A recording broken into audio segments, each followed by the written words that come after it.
In the late summer of 1939, German fighter pilots relaxed in the sunshine before the onset of a war that would see them, within 2 years, contesting the skies against enemies over the Arctic Ocean to the deserts of North Africa and from the Bay of Biscay to the banks of the River Volga. Within 5 years, the Reich will have shrunk to the borders of the homeland, and the fighter arm of the Luftwaffe will have been driven to extinction in the very skies above Germany itself.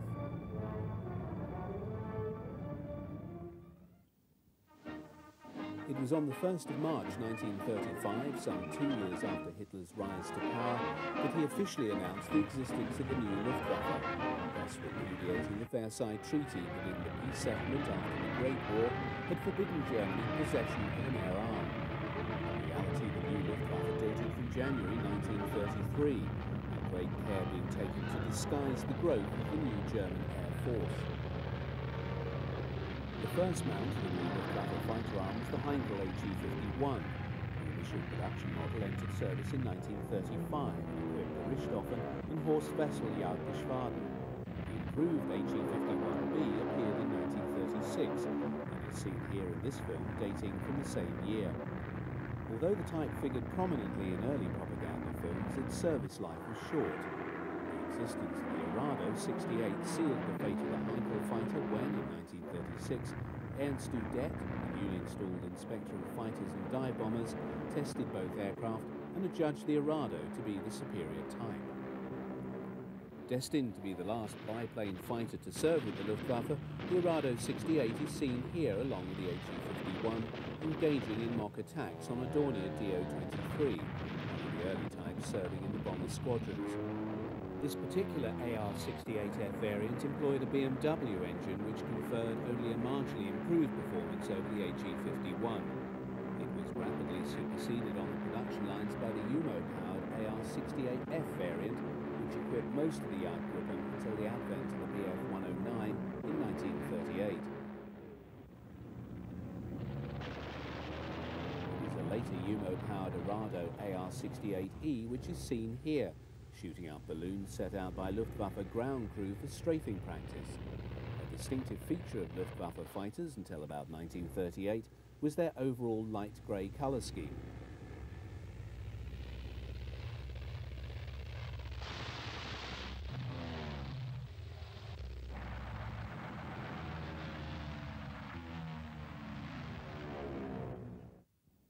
The fortunes of the Jagdverband was to be anchored to the firm of Messerschmitt when, in November 1935, its Bf-109 contender was selected to become the primary equipment of the future fighter arm. In 1937, the 109B began entering service, but low production meant that by the end of that year, just 3 Gruppen, belonging to JGs 132 and 234, had the 109 in service. Licensed production of the type to Fiesler, Focke-Wulf and Ehrler, and appearance of the new C variant in 1938, saw numbers of the type increasing. These examples of the improved 109D are seen at the Jüterbog Dam base with an early Ju-90 in 1938. When General Franco raised the flag of revolt against the People's Government in Madrid in July 1936, he appealed to both Germany and Italy for military assistance. Hitler dispatched 20 Junkers 52 transports to Spain to aid Franco's cause. This was followed in short order by other aircraft, including Heinkel HE-51s.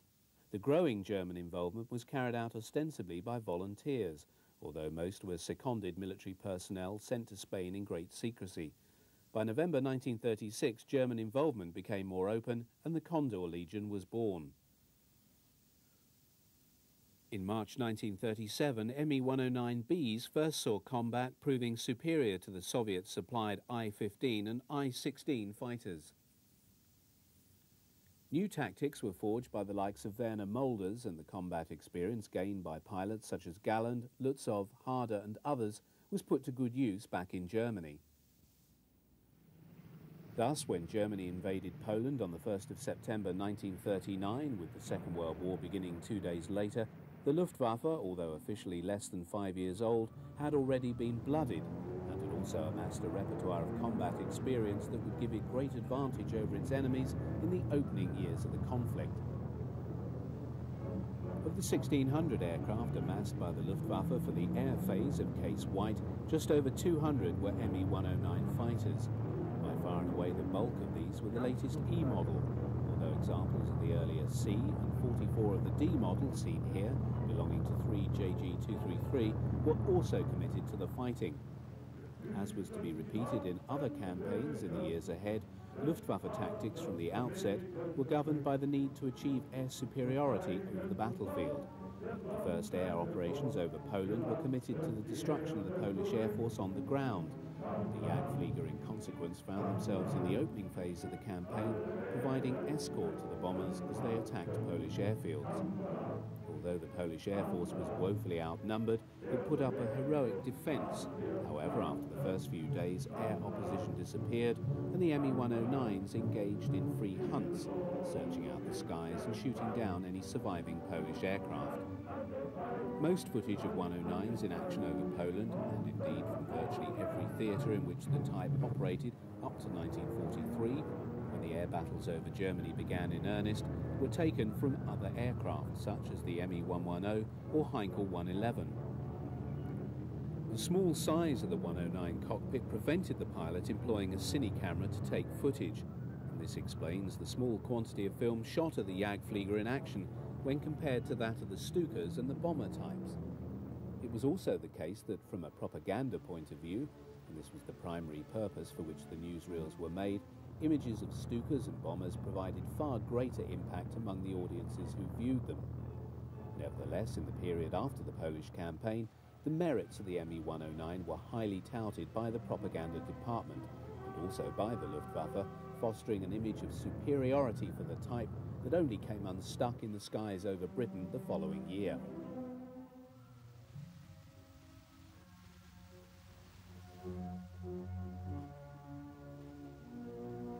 As the ground forces advanced, propaganda company cameramen attached to army formations filmed the handiwork of the Luftwaffe.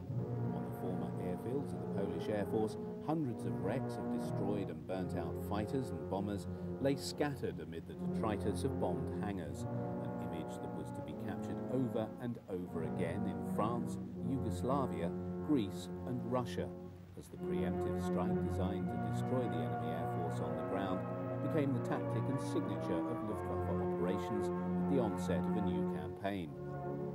Control of the air was the prerequisite for the success of the Blitzkrieg strategy that was to give the Wehrmacht its great victories in the opening years of the Second World War.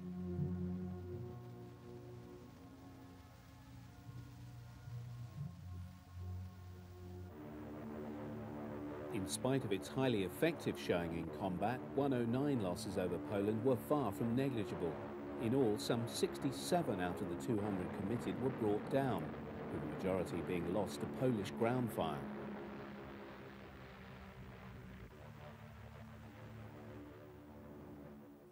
When Joseph Goebbels visited an Me-109 unit during the winter of 1939-40, the dark green camouflage was already giving way to light blue underwing and fuselage sides, and a two-tone green splinter finish on the wings and fuselage top.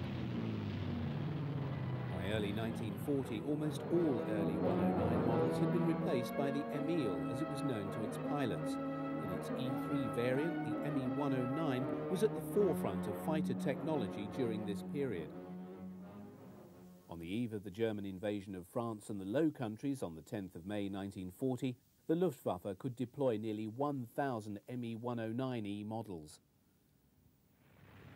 When the Luftwaffe was unleashed in the early hours of the 10th of May, its initial targets were the massive aircraft based on all 72 Allied airfields across France and neutral Holland. No fewer than 16 Gruppen of Me-109s supported the opening airstrikes by the Stukas and medium bombers. Although the Armée de l'Air and the RAF were able to field a number of modern fighters, the 109 Staffel quickly gained control of the air above the advancing German forces. Such was the speed of the advance of the Panzers that the fighter units found themselves being hastily uprooted and moved forward to new air bases and fields in their wake.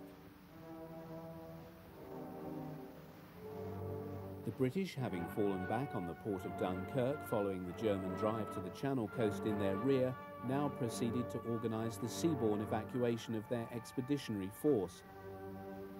Hitler, however, had halted his panzers in their drive on the port and accepted Goering's assurance that the Luftwaffe could block any British rescue attempt. With the launch of Operation Dynamo, hundreds of ships of all sizes now attempted to lift off the Anglo-French forces from the port and beaches around Dunkirk in the face of a determined attempt by the Luftwaffe to sink them.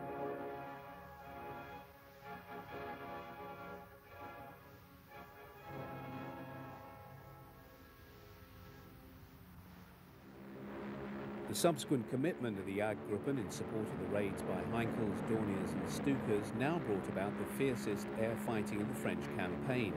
The Me-109s now found themselves drawn into combat for the first time against the Spitfire, as the RAF tried its utmost to create a protective umbrella over the beaches of Dunkirk. However, the rate of the German advance was beginning to tell on the fighter units. Serviceability among the 109s was becoming problematic. Fuel shortages were occurring. However, it is also clear that in their encounters with the Spitfire, the Jagdflieger had the clear impression that they had, for the first time, come up against an aircraft as effective as their own 109, piloted by men just as professional as themselves. Though RAF losses were considerable, the fighting was hardly one-sided, as they, in turn, claimed at least 200 Luftwaffe aircraft shot down through to the 5th of July. With the French surrender on the 22nd of June and the subsequent victory parade in Berlin, Hitler was at the pinnacle of his power. Even as he acknowledged the acclaim of his grateful people, he knew that the British government had rebuffed all overtures for a peaceful settlement with Germany and had determined to fight on. However, his ambivalent feelings towards Britain left him uncertain as to what to do. But by the 16th of July, he had made up his mind. In the preamble to his Directive No. 16, Hitler explained his decision by stating, "As England, despite her hopeless military situation, still shows no sign of willingness to come to terms, I have decided to prepare, and if necessary carry out, a landing operation against her." Given the code name Sea Lion, all, however, turned on the proviso that air superiority can be obtained. Herein lay the rub, for without the reduction of the RAF in the skies over England and a guarantee that the invasion forces would not be attacked from the air, the enterprise could not be entertained. Goering, however, was confident the Luftwaffe was up to the task. The formal beginning of the campaign against Britain finally began on the 13th of August 1940. Known as Adler Tag or Eagle Day, the Luftwaffe dispatched no fewer than 485 bomber and 1,000 fighter sorties across the south of England. Although much of the attrition among the single-engine fighter formations had been made up, the number of Bf 109s available stood at some 760 machines, somewhat less than on the 10th of May. The 1st and 2nd Staffel of Jagdgeschwader 3 Richthofen was based at Beaumont-le-Roger, and the 3rd Staffel at Le Havre. As with most other 109 units in the early phase of the battle, they mainly operated free hunt sorties over the south of England that were designed to locate and destroy the opposing RAF fighters.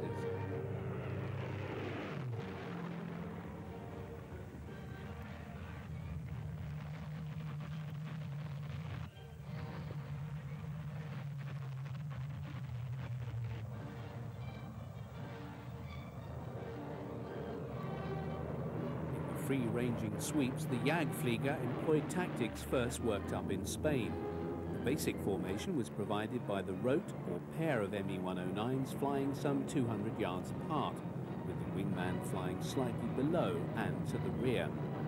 Mutual support was the key to this formation. The Schwarm employed 4 109s, in effect 2 pairs operating in tandem.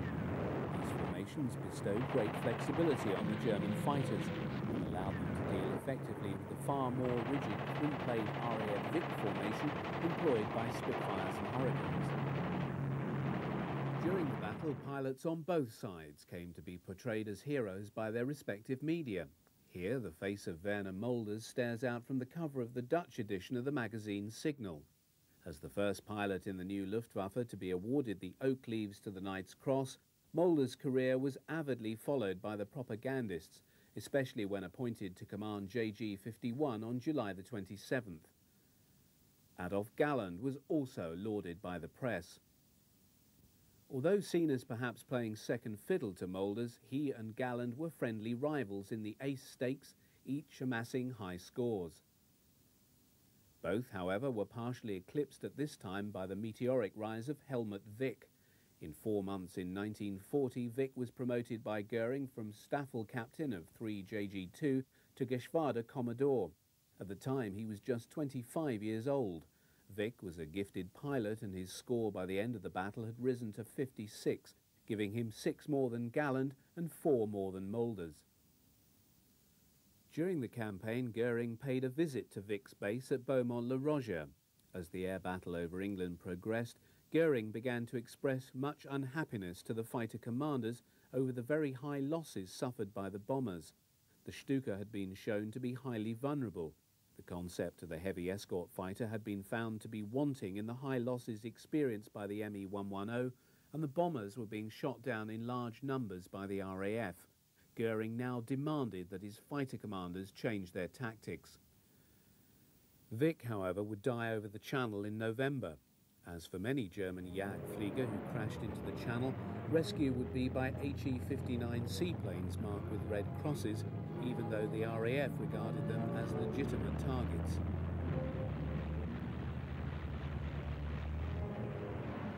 Goering's insistence that the bombers be given greater protection from RAF fighters required that they give up their free hunting tactics and tie themselves more closely to the slower moving bombers. In the case of the Dornier 17 and Heikel 111, the 109s had to throttle right back to maintain station with these much slower moving aircraft. If escort duty had to be carried out, the Jagdflieger preferred to cover for the faster Junkers Ju-88s, as seen in this footage. With the switch from attacking RAF airfields to bombing London, the ability of the Me-109s to give the protection to the bombers that Goering demanded was simply not possible by virtue of the short range of the Messerschmitt fighter. Lacking drop tanks that could have extended their range, the short-legged 109 carried only enough internal fuel for a radius of just 125 miles from their base. The escort task required that they accompany the bombers from the French coast to the target and then back to the Channel. As the fighters needed to retain at least a small amount of fuel for combat over the target, this severely constrained the nature of the route flown by the bombers. In effect, this meant flying a straight line to the target, thus helping the RAF marshal its fighters more effectively to combat the incoming raid. By September, the Jagdflieger had lost the freedom of action to attack the RAF fighters in the way that they thought best.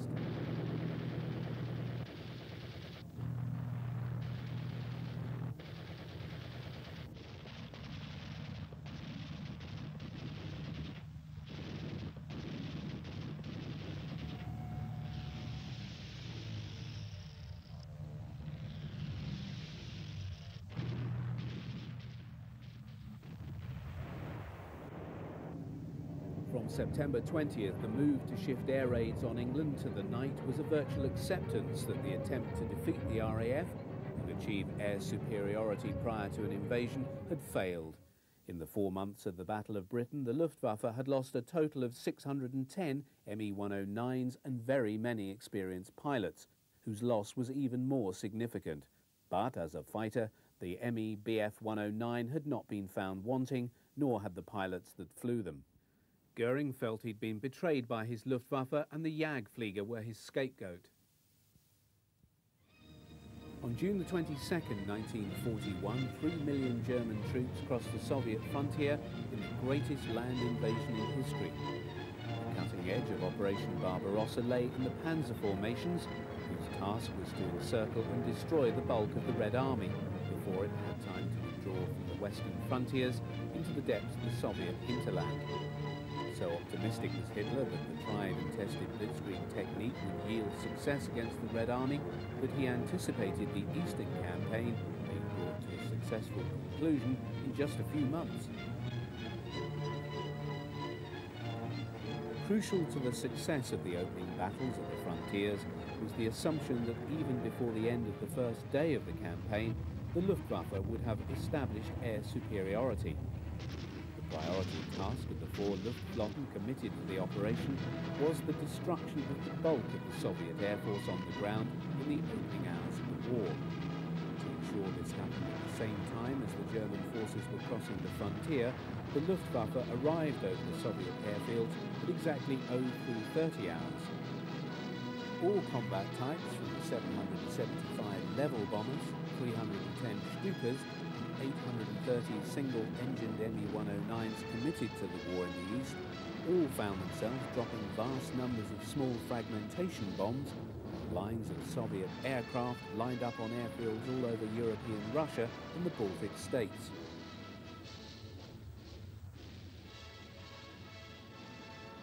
The Soviets were later to admit to 800 aircraft destroyed on the ground and a further 400 shot down in combat by the Luftwaffe on the opening day of the war. German claims, however, ran to 4,000 Soviet aircraft destroyed by the end of June. Subsequently, day fighters were permitted to range freely over Soviet territory, where surviving fighters and bombers of the Red Air Force proved easy prey for the experienced Jagdflieger. Ground strafing of the numerous targets offered by Soviet rail and road traffic also became a common activity when in support of advancing German ground forces. Unlike in the West, where such air attacks forced the enemy to ground, Russian troops often stood and fired back with every weapon they possessed, resulting in mounting German casualties. Although many of the Jagdgruppen were still using the Me-109E, the arrival of the superior Me-109F4 in August confirmed overwhelming German air superiority over the Russian front. The success of the Jagdflieger over Russia can be measured by Mulder's score of 68 on the 22nd of June. In less than a month, he had become the first German pilot ever to down 100 aircraft. Unit scores grew so quickly as those of the individual so-called Experten. On the 30th of June, the collective tally of the pilots of JG-51 made them the first German fighter unit in the Luftwaffe to have shot down 1,000 enemy aircraft. Such were the rich pickings in the east that they were followed shortly by JGs 53, 54 and JG-3 in passing the 1,000 mark.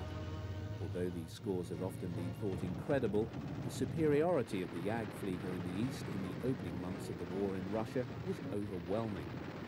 This success can be accounted for by their more effective equipment, the psychological, tactical and technical superiority of German pilots, their high sortie rates from airfields close to the front, and the essentially tactical nature of the Red Air Force.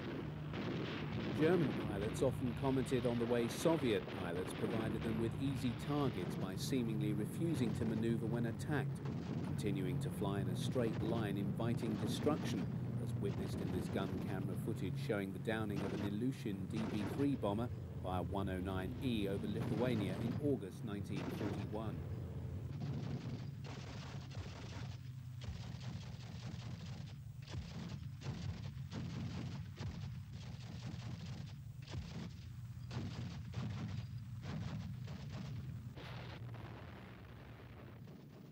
In the autumn, Goering met high-ranking Luftwaffe staff and chosen fighter commanders in East Prussia.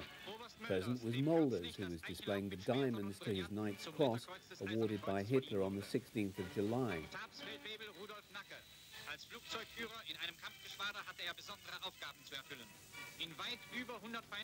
Witnessed by Udet, Goering presents the Knight's Cross to Airman Rudolf Knacker. Among other fighter commanders present is Walter Uzal of JG-2.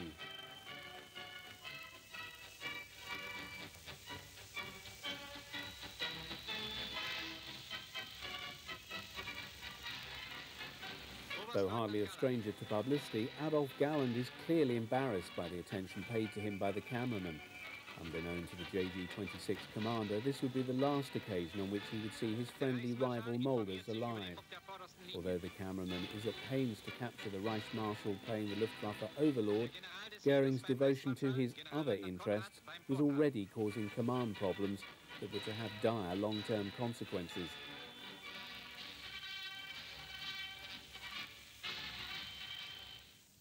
Following his 115th victory, Goering had promoted Mulders to full colonel and appointed him Luftwaffe's Inspector der Jagdflieger.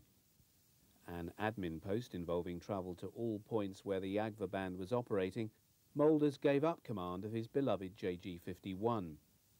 Highly regarded by Goering and his fellow airmen, Mulders was an intelligent, perceptive leader of men whose contribution to the development of fighter tactics in the Luftwaffe played a significant role in its success in the opening years of the conflict. Care for his men had been earlier rewarded with the nickname Vati or Daddy. For the short time he was in post, he was spared the infighting of the Nazi leadership and was thus spared the disillusionment that became the lot of Adolf Galland, his successor.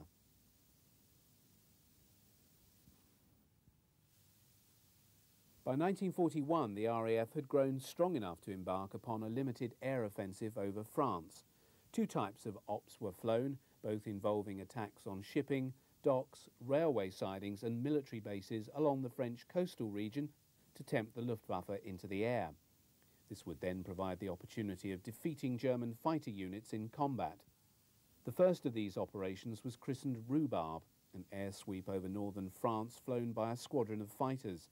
The second and larger of these was named the Circus and involved both bombers and fighters. The core of the operation was provided by a detachment of Bristol Blenheim 4 medium bombers, numbering from 25 up to 80. Escort for these was then provided by several squadrons of Hurricanes and Spitfires, amounting to as many as 200 fighters on the bigger Circuses. These had the task of hunting down and destroying the German fighter units as they rose to attack the bait offered by the bombers of the incoming raid. Although still the mainstay of the medium bomber squadrons, the Blenheim was a dated design, and though due for replacement in the near future, still equipped some 11 light bomber squadrons and bore the brunt of Circus operations until early 1942. Even when escorted by fighters, its slow speed and poor armament resulted in high losses to German fighters and flak.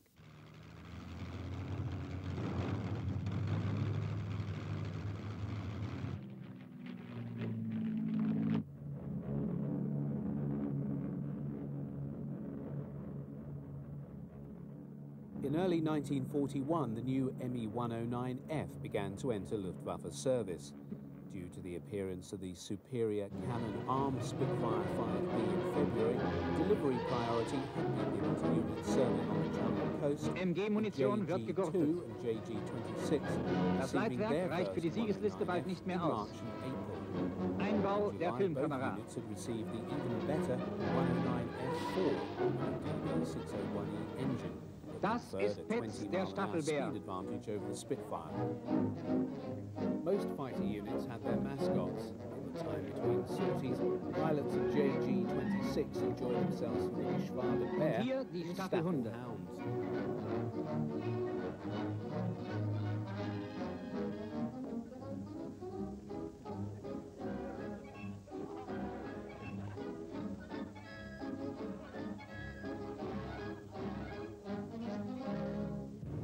As JG-2 spread around a number of airfields in the Pas de Calais and the three Gruppen of JG-26 distributed from Clermont through to the Belgian border near Abbeville, warning time of an incoming enemy raid was very short. On some occasions, Adolf Galland, as Commodore of JG-26, ordered the whole Geschwader scrambled, whilst on other times just one group would be dispatched to deal with the incoming enemy. It was the size of the raid that determined the response. A high level of readiness was expected at all times. Gun camera film taken from 109Fs after this raid shows a number of Spitfire 5s being shot down. Other pilots who've not been scrambled and ground crew watch as Hurricanes carrying bombs under wing roar low over buildings on the edge of the airfield.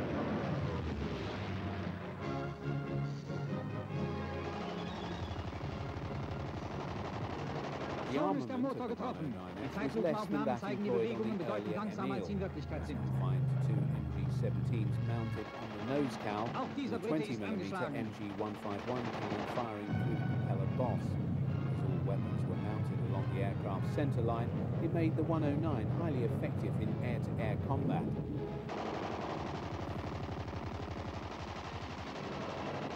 Galland thought this a backward step and had a number of his own 109s customised to carry heavier armour. Feuerstoß auf Feuerstoß schlägt die britischen Jäger. Was fitted in each wing, and he had the cowl machine guns replaced with the more powerful 13mm MG-131.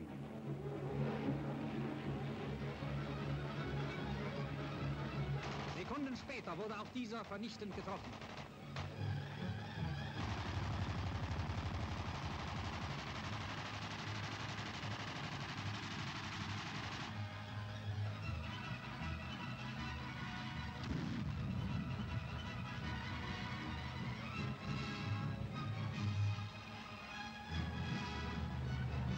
Auf englische Maschinen, die über den Kanal zu entkommen versuchen. What appears to be a rogue edit that has crept into this report, gun camera footage from 109 shows it shooting down an RAF Lysander Army Cooperation aircraft over the Channel. It seems likely that it was caught flying near the coast of England by the 109 on a day swoop over the Channel. However, it's quite possible that it was serving with flight number 419, whose task was to fly agents into France. British losses in 1941 on surface ops amounted to 849 fighters. These are matched against Jagdflieger claims for 950. In 1942, these ops cost the RAF a further 900 losses. In 1941, the Luftwaffe fighter losses amounted to 183 machines. In 1942, 272. Four times as many as were lost. Unsere Jäger an der Kanalküste sind Tag und Nacht auf der Wacht. Abschied von Generaloberst On the 22nd of November 1941, Galland found himself as one of the Knights Cross holders chosen to be pallbearers at the state funeral der deutschen Luftwaffe unvergängliche Verdienste The erworben famous hat. First War ace had died in a flying Der Führer accident betritt den disguised as Ehrensaal des suicide. Reichsluftfahrtministeriums. Brought into the Luftwaffe by Goering, who believed his reputation would Der reflect Führer on the drückt der Mutter fledgling sein German Air Beileid Force. aus. Udet found himself appointed admin roles as Chief of the Technical Office of the Air Ministry, and later as Chief Air Inspector General, for which he was neither temperamentally nor Der intellectually Reichsmarschall suited. spricht zum letzten Male zu Blamed seinem by alten Goering and Hitler Kampfgefährten. for the failure of the In seiner Luftwaffe Rede in nennt the ihn Battle of seinen Britain, besten held Kameraden, responsible der durch for seine the low Taten production of unsterblich aircraft geworden to sei. service the demands Er of werde the immer zu Luftwaffe den größten in Helden Germany's Deutschlands ever-widening zählen. war. In seinem plunged Lebenswerk into hinterlasse er depression. uns ein Erbe, He das die decided that Zukunft honour left mitgestalten him wird. no alternative but to take his Der own letzte life, Gruß des which he Führers. did in the early hours of the 17th of November by shooting himself in the head. He was nevertheless given a state funeral with all the pomp and ceremony the Nazi state reserved for these occasions. Der Führer erscheint, begleitet vom Reichsmarschall zum feierlichen Staatsakt. Just 6 days after the interment of Udet, Galland found himself once more a pallbearer in yet another state funeral. Die On this Auszeichnungen occasion, von the Werner event Mölders, was rendered der more mit poignant, 115 as it Luftfliegen der was for his erfolgreichste close friend Jagdflieger and der Welt rival war. in the air, Werner Mulders. As Der letzte Inspector Gruß of des Fighters, Führers. Mulders had indicated his desire to attend Udet's funeral and had intended to be one of the pallbearers. At the time, he was on an inspection visit in Russia and had made arrangements to fly to Berlin in a Heinkel 111 transport. On the flight back to the capital, the plane crashed, killing all on board. By the time of his death, Mulder's face and career was well known through the coverage given to him by Goebbels' propaganda department. The state funeral he was given was deemed fitting for the highest ranking and most decorated Luftwaffe officer yet to die in the war. While Hitler was present to pay his respects as head of state, it was Goering who had delivered the funeral eulogy. Die Überführung zum Invalidenfriedhof.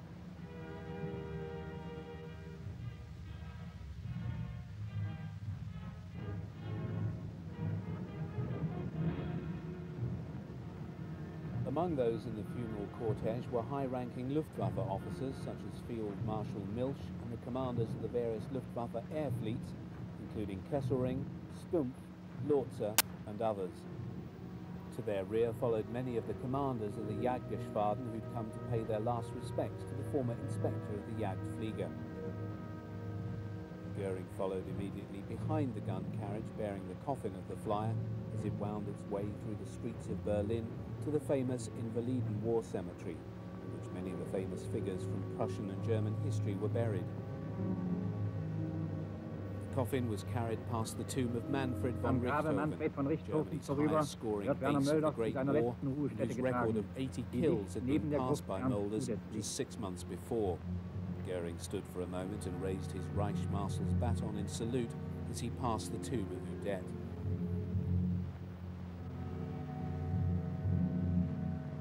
As Mulder's coffin was lowered into the ground, Galland, fleetingly seen here, was standing with the honour guard at the side of the grave with his sword drawn. He noticed that Goering was indicating for him to step forward.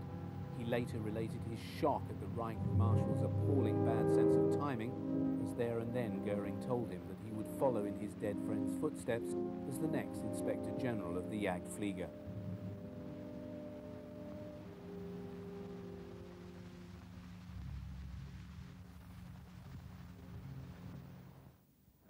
Barely a fortnight later, Operation Typhoon, the offensive launched to capture Moscow before the onset of winter, failed on the very outskirts of the city. Amid plunging temperatures, the exhausted German forces were then assailed by a carefully planned Soviet counteroffensive. In the worst winter to hit the Soviet Union for 50 years, the Wehrmacht stared disaster in the face as the Red Army pushed the Germans back from the gates of their capital. Unlike the army, the Luftwaffe had had the foresight to lay in supplies in the event of a winter campaign. But for those conducting air operations in temperatures as low as 40 below and amid driving blizzards, they were faced with challenges never experienced before. JG-54 Grunherz was based on the airfields of Siverskaya and Gatshima and flew operations over Leningrad employing Bf-109Fs. One of the premier pilots of the Geschwader was Hans Philipp, who served with the first Gruppe. Mobile heaters were necessary to pipe warm air onto the engines of the 109s to ensure that they didn't seize up in the bitter cold. Philipp, better known as Phipps, prepares to fly his 109 off on a mission. Prominent on the side of his fuselage is the green heart and the shield with the Nuremberg coat of arms denoting the first Gruppe. It became common practice among 109 units serving in the east to remove the undercarriage covers in the autumn and winter to prevent build-up by mud and snow. These 109s of 1 JG-54 have been scrambled to intercept an incoming Soviet raid. Dort ein Sowjetjäger. As the combat is viewed from the ground, Philip's gun camera captures his destruction of a Yak-1 fighter, an example of the new generation of Soviet types appearing in increasing numbers over the Eastern Front. The portent of a vast number of more effective aircraft soon to make their appearance in the ranks of the Soviet Air Force. Whether shot down by Soviet fighters or by the hail of ground fire thrown up by Russian troops whenever German planes flew overhead, Luftwaffe pilots would be desperate to bring their aircraft down behind their own lines. In a war in which little quarter was given, falling into Russian hands was a prospect few Jagdflieger were prepared to contemplate.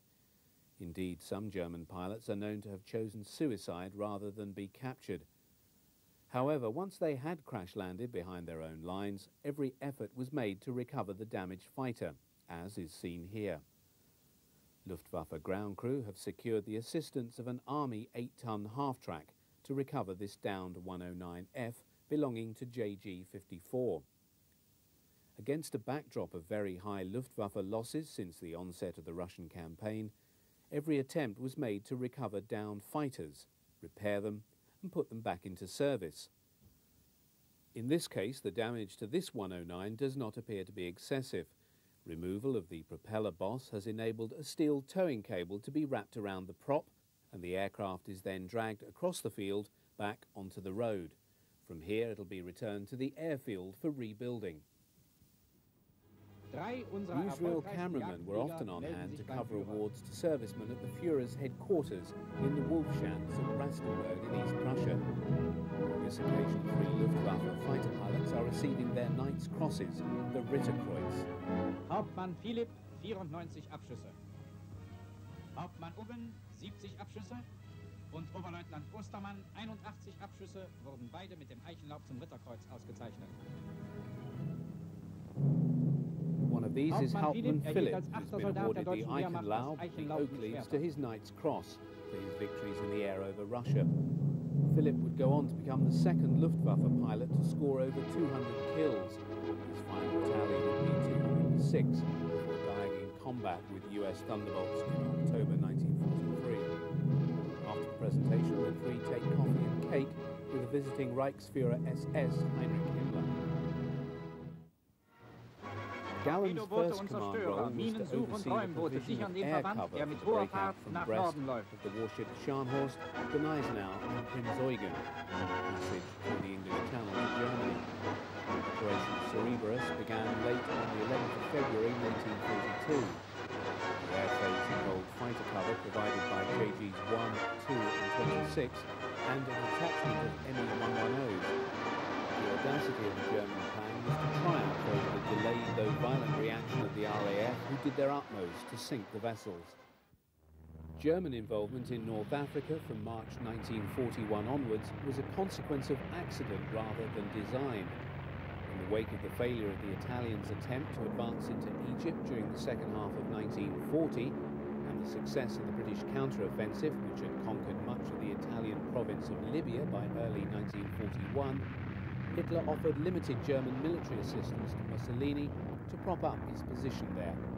Both on the ground and in the air, Italian forces had performed poorly against the inadequately armed British forces. Erwin Rommel was appointed to command the German Afrika Korps, the small expeditionary force built around the 5th Light Division. His brief was to support the Italian position in Libya in the face of the British advance towards Tripoli. However, the general had other ideas and he intended to go over to the offensive as soon as his forces were strong enough to sustain such an operation. In the next 2 years, the image of Rommel alighting in the desert alongside his forces personal, faceless, staunch liaison aircraft was one which the German people would become familiar with in the weekly cinema newsreel.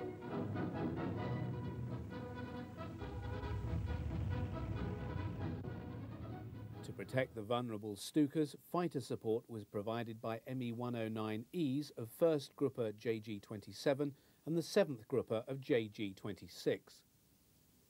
In September 1941, the first ME-109 F1 and F2s appeared in the theatre with the arrival of the 2nd Gruppe of JG-27. While the African theatre produced a number of stars among the ranks of the Jagdflieger, none shone more brightly than Lieutenant Hans Joachim Marseille.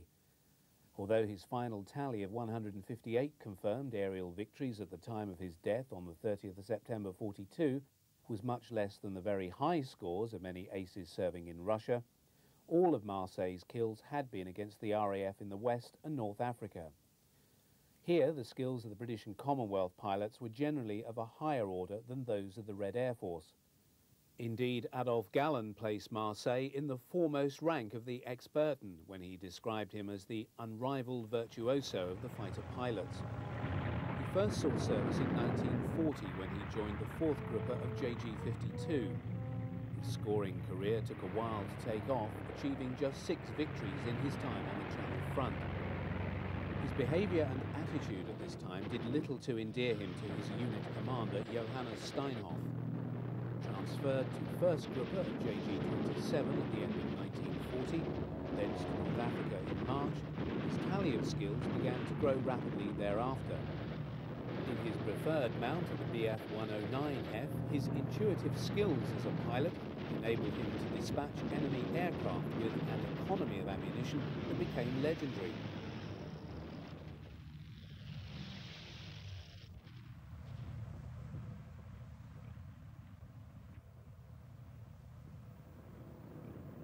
The most remarkable day of his career over the desert came on the 1st of September 1942 when, in a fury of non-stop sorties, he shot down 17 confirmed enemy aircraft. By this time, he was a familiar feature in the newsreel reports from the theatre. In the event, his death was not due to enemy action, but to a fire in the engine of his new 109G. Bailing out, he hit the tailplane, knocked himself out, and plunged to his death in the desert below, having only just been awarded the diamonds to his Knight's Cross following his 126th kill. German day fighters had first seen combat over Malta when 7 JG-26 flying 109Es under the command of Oberleutnant Joachim Munchenberg operated with success in early 1941. The need to stop the RAF intercepting Rommel's supply lines from the island saw the transfer from Russia in late 1941 of elements of Luftflotte 2, including the whole of JG-53 Pikas, base at Hearts, and 2 JG-3 Udet, to bases in the warmer climes of Sicily. By the end of January, when Luftwaffe operations began rising to a crescendo, over 100 109F fighters were available for operations over Malta. Die Abschussliste wird vervollständigt. Die gute Pflege der Maschinen ist mitentscheidend für den Sieg. Der Jagdflieger muss sich auf seine Kameraden vom Bodenpersonal fest verlassen können.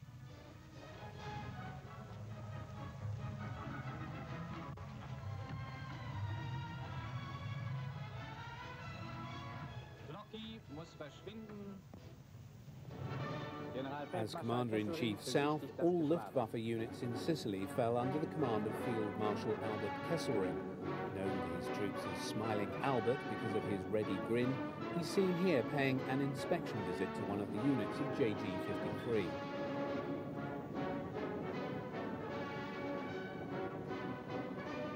The winter rains on the island have turned much of the ground into glutinous mud, as Kesselring nearly discovers to his cost. The rains also led to the landing fields being reduced into muddy tracks. The Field Marshal also takes the opportunity to take a closer look at an ME-109F. Throughout February 1942, the Luftwaffe launched daily bombing raids against Malta, directed at the naval facilities and defences, followed in March and April by the systematic targeting of airfields and the total destruction of the RAF fighter presence on the island.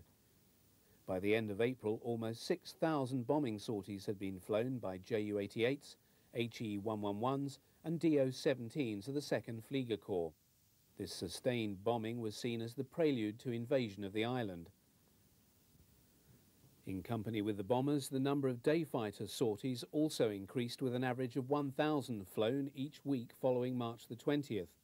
Although 15 Spitfires had been flown into Malta during the same month and subsequently encountered in combat over the island by the ME-109s, the Jagdflieger still increased their score over the RAF fighters. By the end of March, the tempo of offensive operations had resulted in the day fighters finally securing air superiority over the island.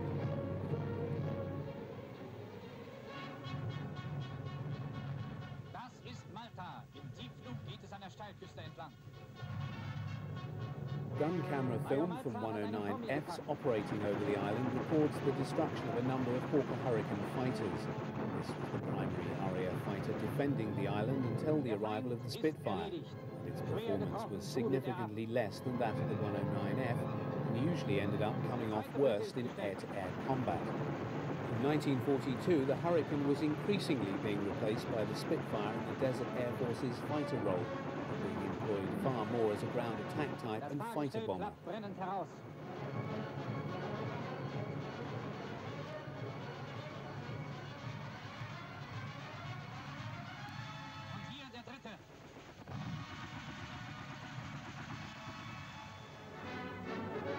With the failure to implement Operation Hercules and the British reinforcement of the defences of Malta, air superiority over the island was lost by the Luftwaffe during mid-1942. For the Luftwaffe and RAF, the most significant event in the ongoing air war over the Channel and northern France in the second half of 1941 and into 1942 was the entry into service of a formidable new fighter plane in the ranks of the Jagdverband. The Focke-Wulf FW-190 was first seen by German audiences in a sequence that begins with the pilots and ground crew of the Geschwader relaxing before the onset of battle.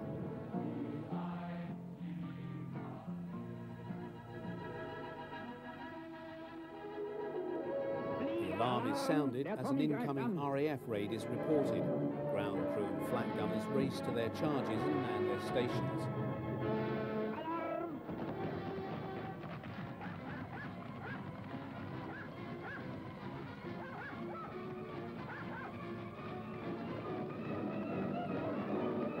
Luftwaffe airfield defences were based around numerous light 20mm flak guns, medium 37mm flak weapons seen here, and batteries of the heavier calibre 88mm guns.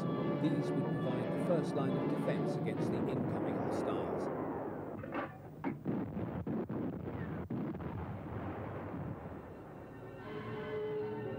As the tannoy sounds the battle alarm, all is abandoned as pilots and their supporting ground crews rush to the planes. First, the short-nosed early series of FW-190s entered service with JG-26 in July 1941 and served alongside the former BF-109Fs of the Geschwader. Although having its origin in a 1937 specification for an ME-109 replacement, the success of the latter led to the FW-190 being regarded as a second iron for the Jagdverband band. Built around a BMW 801 radial engine, the FW-190 first flew in 1939, but continuing engine problems delayed service entry for nearly 2 years. Once in action, however, the 190 revealed a marked superiority over the Spitfire in almost all aspects of air combat, except for the latter's smaller turning circle. The 190 reigned supreme until the second half of 1942, when the RAF rushed the improved Spitfire Mark 9 into service.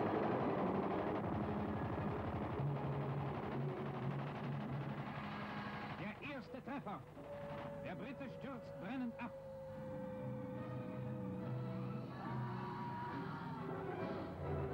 Kondensstreifen zeigen den Weg der Flugzeuge und den Verlauf des Kampfes. Vor uns wieder ein Brite. Auch er stürzt ab. The remains of the shot-down RAF fighter is examined by the captured airmen and Germans.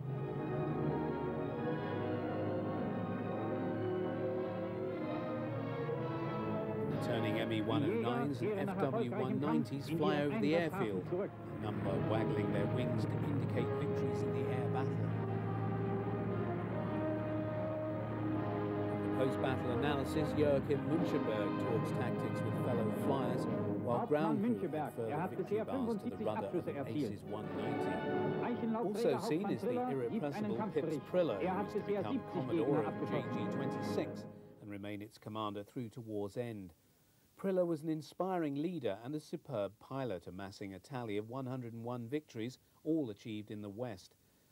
He is perhaps best remembered as one of 2 Luftwaffe pilots to strafe the Normandy beaches on D-Day and live to tell the tale, an event recaptured in the film The Longest Day. The alarm sounds once again as a further raid, this time by RAF light bombers, is reported inbound. Pilots rush to their planes and there is a further scramble as 109s and 190s roar off to attack the enemy aircraft. The Luftwaffe fighters home in on the defending fighters as the gun cameras catch more shots of RAF fighters being shot at and brought down.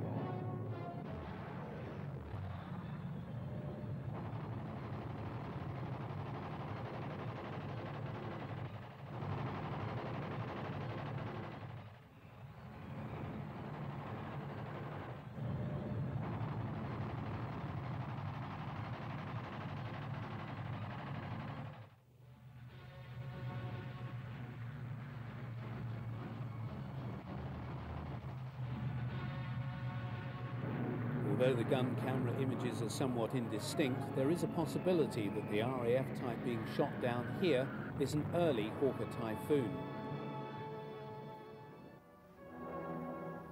Although only crashed RAF aircraft are shown here being sent for scrap in Germany, 1942 also witnessed the appearance of the first fighters and bombers over France wearing the US stars and bars. They were the harbingers of the storm soon to break in the skies over the Reich in 1943 and engaged the Luftwaffe's day fighters in the greatest air battles of the war.